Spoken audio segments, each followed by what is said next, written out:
आंदोलन चलेगा, 3 काले कानूनों की वापसी तक चलेगा। आपकी सरकार के घुटने टिकवा करके 3 कानून वापस करवाए जाएंगे और एमएसपी का कानून लिया जाएगा। गर्दन कट सकती है लेकिन पीछे नहीं हटेंगे, या तो हमारी लाशें जाएंगी या फिर हम जीत करके जाएंगे। लेकिन अगर हमारी बात नहीं सुनी गई तो 2024 में आंदोलन मिलेगा, किसान मिलेगा, लेकिन केंद्र में मोदी सरकार नहीं मिलेगी और राज्यों में भी आपका सफाया होना निश्चित है, क्योंकि अब ये जन आंदोलन है, पूरे देश का आंदोलन है।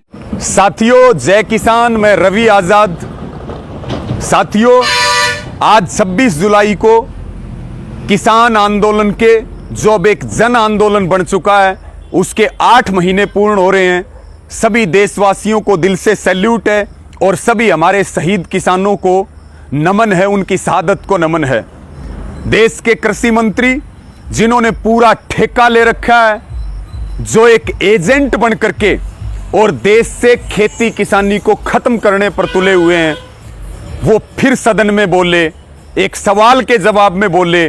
और साथियों, किसी ने पूछा कि आंदोलन में कितनी मौतें हुई हैं, कितनी शहादतें हुई हैं, और कृषि मंत्री नरेंद्र तोमर जी बड़ी बेशर्मी के साथ ये जवाब देते हैं कि आंदोलन में हुई मौतों का, शहादतों का हमारे पास कोई रिकॉर्ड नहीं है।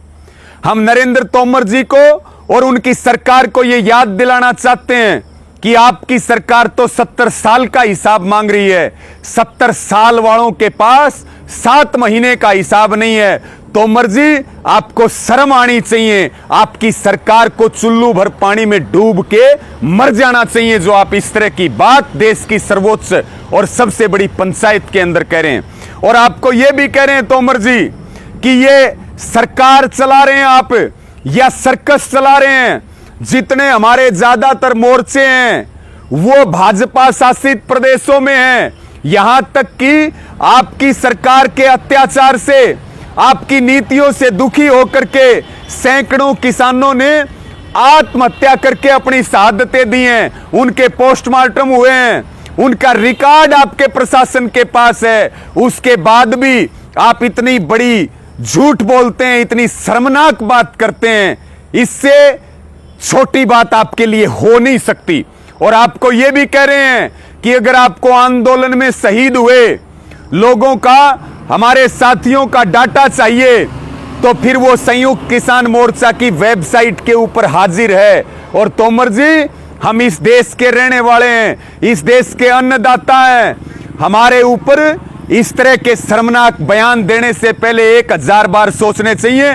और तोमर जी, आपको यह भी कह रहे कि आप कृषि मंत्री ना होकर के आज आप हिंदुस्तान के किसानों के विलन बन चुके हैं। यह बात आपको भूलनी नहीं चाहिए। आने वाली पीढ़ियां आपको माफ करने वाली नहीं है। दूसरी बात साथियों, दूसरी बात, तोमर जी ने कल 25 जुलाई को एक बात बोली कि जो देश के किसानों की किसान संसद लग रही है, आज महिला संसद लग रही है, जो संसद को एक आईना दिखा रही है कि जो प्रस्ताव हम यहां पारित करें, क्योंकि संसद को बनाने वाले हम हैं, संसद को बनाने वाला देश का किसान गरीब मजदूर है, उन प्रस्तावों को, यानी कि 3 काले कानूनों को रद्द करने का प्रस्ताव, एमएसपी का प्रस्ताव जो किसान संसद और महिला संसद ने रखे हैं, उनको देश की संसद में पारित करवाइए। ऐतिहासिक कदम है। पूरी दुनिया में वाहवाही हो रही है किसान संसद की और महिला संसद की।